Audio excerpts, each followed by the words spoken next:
porque Jesús es el principio, el medio y el fin de las Sagradas Escrituras. Pero el peligro que corremos es el de deleitarnos con la teoría y quedarnos a flotar solamente en el mundo maravilloso de las palabras, las ideas y las expresiones románticas. Mira, ideas y palabras solo tienen algún sentido si se traducen en vida práctica. Esta semana veremos cómo las ideas necesitan hacerse realidad en la vida de los que decimos creer en Jesús. Empezaremos leyendo un texto, Juan capítulo 11, versículos 51 y 52. Estas palabras son palabras del sumo sacerdote Caifás por ocasión del juicio que le hicieron a Jesús antes de crucificarlo. Al relatar este incidente, Juan menciona las palabras de Caifás y dice: esto no lo dijo por sí mismo, se refiere a Caifás, sino que como era el sumo sacerdote aquel año, profetizó que Jesús había de morir por la nación, y no solamente por la nación, sino también para congregar en uno a los hijos de Dios que estaban dispersos. Ahora, mi amigo, entiende bien, según este texto, Caifás fue usado por Dios para profetizar algo importante. La esencia de su mensaje era que Jesús había de morir no solo por los pecadores, sino también, presta atención a esto, sino también para congregar en uno a los hijos de Dios que estaban dispersos. La realidad es que, aunque Caifás se refería solo a los dispersos de Israel a través de sus palabras, Dios estaba presentando al mundo y especialmente a su iglesia la razón de la muerte de Jesús.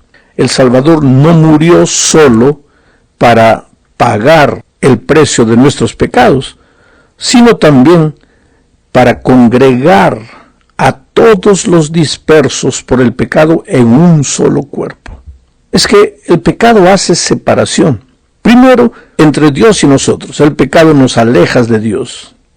Este tal vez sea el aspecto más doloroso del pecado. Este aspecto del pecado, el alejarnos de Dios, es descrito en la Biblia con la palabra hebrea awon. Significa escoger nuestro propio camino e irnos lejos de Dios. Pero el problema no es que el pecado solo nos aleja de Dios, sino que nos aleja de nosotros mismos y en consecuencia de las otras personas que a veces amamos, que están a nuestro lado. Por eso el pecador no vive en paz con nadie. Por eso hay muertes insensatas en este mundo, agresiones violentas, ofensas crueles y malintencionadas. Los hogares cargan cicatrices terribles. La sociedad es injusta y perversa. Los países luchan unos con los otros sin importarse nada más que con sus propios intereses económicos para ser cada vez más poderosos. Sabes, el ser humano sufre la soledad de la existencia porque vaga lejos de Dios. Deambula de un lado a otro buscando un mundo mejor y no lo encuentra. Pero Jesús llama a los pecadores, no solo para perdonarlos, sino para transformarlos y enseñarles a vivir en unidad, sin agresiones, ni ofensas, ni radicalismos, ni extremismos de ninguna naturaleza. En otras palabras, la más grande prueba de que hemos sido conquistados por el Evangelio no es solo decir que somos la iglesia que Dios levantó para dar el último mensaje al mundo, sino vivir la unidad del amor y de la comprensión. El problema es que corremos el riesgo de deleitarnos solo con la teoría del mensaje, sin vivir la realidad de ese mismo mensaje. Vamos ahora a la segunda parte. Aquí veremos el ministerio reconciliador de Cristo. Leamos Efesios capítulo 2, versículos 15 y 16. Aboliendo en su carne las enemistades, la ley de los mandamientos expresados en ordenanzas, para crear en sí mismo de los dos un solo y nuevo hombre, haciendo la paz, y mediante la cruz reconciliar con Dios a ambos en un mismo cuerpo, matando en ella las enemistades. Analicemos un poco el texto. Dice, aboliendo en su carne la ley de los mandamientos expresados en ordenanzas. Aquí no se está hablando de la ley moral de los 10 mandamientos. Se está hablando de la ley de los mandamientos expresados en ordenanzas. ¿Qué ordenanzas son esas? Las ordenanzas referentes a los sacrificios de animales que se realizaban en el Antiguo Testamento, simbolizando el sacrificio de Cristo en la cruz del Calvario. Pues cuando Jesús murió, Él abolió en su cuerpo todas esas ordenanzas, porque ya a partir de ese momento no se necesitaría más de sacrificios, puesto que el Cordero de Dios, que quita el pecado del mundo, ya había sido sacrificado. Pero al morir, ¿qué es lo que Jesús hizo? Dice Pablo, creó en sí mismo. Esta expresión en sí mismo es importantísima. Creó en Él, en Cristo, un nuevo hombre, en sí mismo, en Él. ¿Ves? El nuevo hombre, la nueva criatura, el cristiano, el creyente, como lo quieras llamar al ser humano después de la conversión, aparece a partir de Jesús, en Jesús. Él es el que establece ese nuevo hombre, Cristo. Pero el texto dice más, Jesús reconcilió con Dios a gentiles y judíos en un solo cuerpo. ¿A qué cuerpo se refiere? A la iglesia, naturalmente. Por lo tanto, la iglesia no es una opción que Dios dejó a mi criterio. La iglesia es el cuerpo donde Dios desea que las nuevas criaturas que fueron reconciliadas con Él, en Él, ahora vivan unidas y en armonía.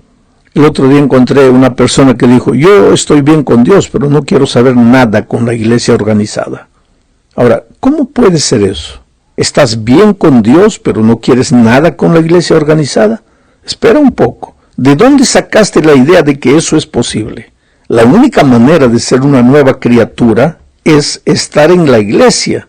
Estar en Cristo, pero estar en la iglesia. Porque Jesús en la cruz nos reconcilió con Dios en un solo cuerpo, que es su iglesia. Dentro de este concepto entendemos que siendo la nueva creación de Dios, pues los creyentes reciben un triple ministerio de reconciliación. Primero, nosotros como iglesia estamos compuestos por creyentes que una vez estuvieron alejados de Dios, pero que mediante la gracia de Cristo hemos sido unidos a Dios por el Espíritu. En este sentido, somos el remanente llamados a proclamar el mensaje del tiempo del fin al mundo. Nuestro ministerio es invitar a los que todavía están distanciados de Dios a reconciliarse con Él y a unirse a nosotros en la misión de predicar el Evangelio. En segundo lugar, la iglesia es también el pueblo de Dios, reconciliado entre sí, entre los miembros de iglesia. Estar unidos a Cristo significa estar unidos unos a los otros. Esta unión solo puede ser en Cristo, porque a partir de Él fue generada la nueva criatura. Ahora, decir estoy en Cristo, pero no saber convivir con mi hermano al lado es una mentira tremenda. Porque si estoy en Cristo, estoy reconciliado a Él y estoy reconciliado con los que estamos a los pies de Cristo. Esta unidad no puede ser una teoría bonita para ser predicada, no. Tiene que ser una realidad visible en la vida de la iglesia. La reconciliación mutua, la paz y la armonía entre hermanos son un testimonio para el mundo de que Jesucristo es nuestro Salvador y Redentor. En esto, dice Jesús, todos conocerán que sois mis discípulos si tuviereis amor los unos con los otros. Ahora, el tercer ministerio que la iglesia recibe por estar reconciliada a Cristo es que a través de este ministerio de reconciliación la iglesia le dice al universo que el plan de redención de Dios es poderoso para transformar. ¿Por qué? Porque nos ha transformado. El gran conflicto tiene que ver con Dios y su carácter. Ahora, en la medida en que la iglesia cultive la unidad y la reconciliación, el universo verá la obra de la reconciliación universal de los seres humanos, de las criaturas, en Dios. Vamos ahora a la tercera parte. Veremos aquí un asunto clave de la unidad en la iglesia. Solo será posible vivir en unidad cuando reflejemos el carácter de Cristo. Y solo si reflejamos el carácter de Cristo, estaremos listos para vivir con Jesús en el cielo. Porque mira, Juan vio en Apocalipsis 14, 1 y 4 la siguiente escena. Después miré, dice Juan, y he aquí el Cordero estaba en pie sobre el monte Sión, y con él 144,000 los redimidos, o un símbolo de parte de los redimidos, que tenían el nombre de él y el de su padre escrito en la frente. Estos son los que siguen al Cordero por donde quiera que va. Observa que los redimidos en el cielo tienen el nombre del Cordero, el nombre de Cristo en su frente. El nombre, tú sabes, simboliza el carácter. Los redimidos tienen el carácter de Cristo porque lo siguen por donde quiera que Él va. Y lo siguen en el cielo porque aprendieron a seguirlo en la tierra. Esos redimidos aceptaron la invitación de Cristo de Mateo 11, 28 y 29, que dice: venid a mí todos los que estáis trabajados y cargados, y yo os haré descansar. Llevad mi yugo sobre vosotros y aprended de mí, que soy manso y humilde de corazón, y hallaréis descanso para vuestras almas. ¿Descanso de qué? Descanso de querer ser manso y humilde. No puedes, tú tienes que llevar el yugo de Cristo para aprender a ser manso y humilde. ¿Y qué es el yugo de Cristo? Orar todos los días, estudiar la Biblia todos los días y buscar una persona para Cristo. Si no haces eso, el carácter de Cristo nunca se va a reflejar en tu vida. Nunca vas a aprender a ser manso y humilde. Y si no tienes el carácter de Cristo, ¿cómo es que vas a estar en el reino de los cielos? Porque en el reino de los cielos solo estarán los que tengan el nombre de Cristo en su frente, o sea, el carácter de Cristo reflejado en su vida. Vamos ahora a la cuarta parte de la lección. Veremos aquí el consejo de Pablo a los romanos. La iglesia en Roma estaba sufriendo división por causa de diferentes puntos de vista que no tenían nada que ver con doctrina. Tenía que ver, sí, con usos y costumbres. Con cultura, yo diría. Tanto no eran estos puntos doctrinales que Pablo dice en los versículos 1 hasta el 3. Recuérdate que estamos analizando la epístola a los romanos. Aquí dice Pablo: recibid al débil en la fe, pero no para contender sobre opiniones, porque uno cree que se ha de comer de todo, otro que es débil como legumbres.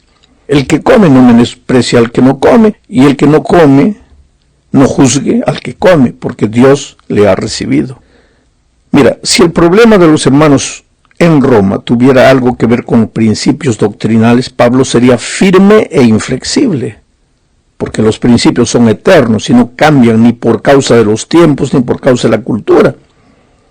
Pero el problema en Roma era un asunto de cultura, y sin embargo los hermanos estaban creando problemas y dividiendo a la iglesia, y Pablo les aconseja: recibid al débil en la fe, pero no para contender sobre opiniones. Querido, esto es lo que tenemos que aprender hoy. Hacemos un caballito de batalla por cosas que no son principios, sino porque son asuntos culturales, y creamos problemas donde no debería haber problemas. ¿Es posible vivir en armonía a pesar de la diversidad de culturas, de razas? ¿En la iglesia es posible? Claro que sí. Observemos, por ejemplo, a una orquesta. Está el saxofón. No es igual al clarinete. Tiene sonido diferente, forma diferente. Y está la tuba, que no es igual ni al saxofón ni al clarinete. Y está el contrabajo, que no es igual a los otros. Pero cuando suenan, todos acompañan la misma armonía. En la iglesia podemos vivir así. La armonía, yo diría, son los principios. Vamos a vivir los principios. Pero cada uno, pues, con nuestra cultura, no cambiando la melodía, porque ahí estamos quebrantando los principios. Pero cada uno con nuestra manera, con nuestro sonido propio, pero dentro de los eternos principios de la santa ley de Dios. El problema es que cada uno en la iglesia, cuando no ha sido transformado, cuando nuestro carácter no es el carácter de Cristo, cada uno quiere ser vencedor, cada uno quiere imponer al otro su manera de ver, no es capaz de respetar, no es manso, no es humilde, y creyendo que está defendiendo a la iglesia, simplemente está creando división. Y después predicamos de unidad y de evangelio, cuando ese evangelio no lo estamos viviendo en la vida. Esta es una lección para pensar. Yo tengo que repensar mi manera de hacer las cosas. Quiero forzar a los otros a ver las cosas, la vida, el mundo como yo veo o respeto. Ahora, vuelvo a repetir y enfatizar este asunto. No estamos hablando de los principios que son eternos. Estamos hablando de usos y costumbres, de asuntos culturales que no tienen que ver con principios. Llegamos al fin de este estudio hablando de la unidad en la misión. La misión no nos fue dada porque Dios no pudiera predicar el Evangelio. Él es Dios, y si quisiera el mundo todo sería evangelizado en un segundo. Nada es imposible para Él. No con ejército ni con fuerza, sino con mi espíritu, ha dicho Jehová de los ejércitos. Eso está en el libro de Zacarías. Por lo tanto, Dios no nos confió la misión porque Él necesite de nosotros, sino porque nosotros necesitamos hacerlo, predicar el Evangelio para nuestro propio bien. Mira, voy a llevarte en este momento en alas de la imaginación a recordar un domingo de noche. Los discípulos están reunidos, saben que esta será la más oscura y terrible de sus noches. El maestro ya no está más con ellos, ha sido clavado en una cruz. Ha muerto como un delincuente. No se ha defendido, simplemente ha muerto y ya no está más con ellos. Sin embargo, ellos le siguen recordando. El viento helado mueve las cortinas a pesar de que las ventanas están cerradas. Los discípulos están muertos de miedo. San Juan relata en Juan 20:19 de la siguiente manera: cuando llegó la noche de aquel mismo día, el primero de la semana, estando las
puertas cerradas en el lugar donde los discípulos estaban reunidos por miedo de los judíos, vino Jesús y puesto en medio de ellos les dijo: paz a vosotros.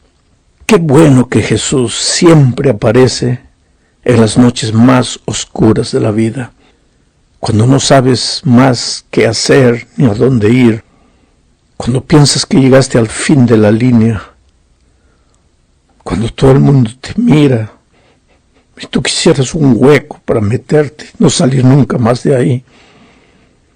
Qué bueno que Jesús siempre está allí. Si en este momento estás pasando por un momento difícil de la vida y tienes miedo, recuérdate, aquella noche oscura de domingo Jesús apareció en la vida de sus discípulos para resolver un problema que los estaba destruyendo. Ellos estaban con miedo.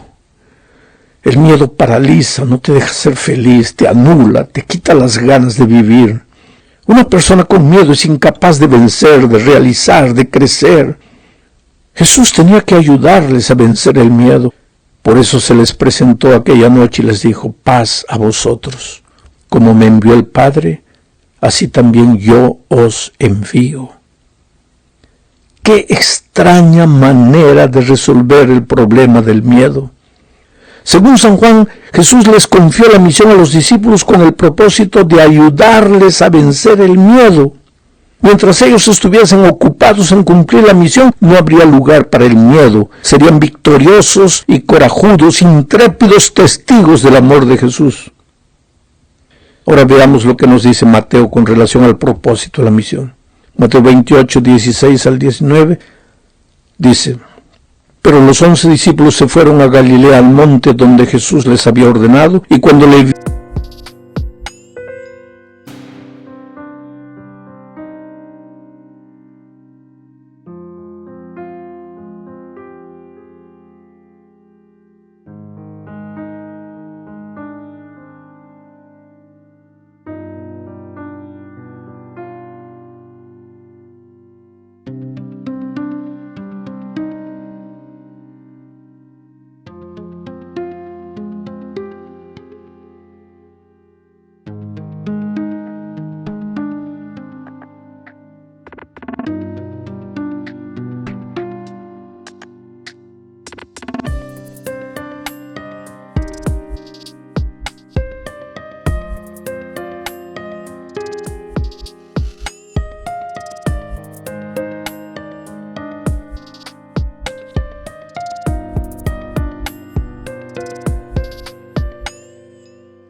Vieron, le adoraron, pero algunos dudaban.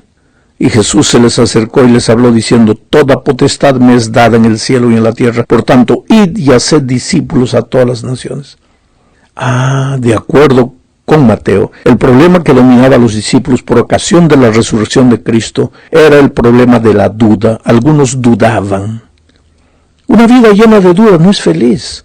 Un cristianismo salpicado de dudas no es saludable. La iglesia de los sueños de Dios no abriga dudas ni desconfianza en su corazón. Una vida que duda está en proceso de deterioración. El cristianismo es una experiencia de confianza, de certidumbre. Es una experiencia extraordinaria. Y en una experiencia así no hay lugar para la duda.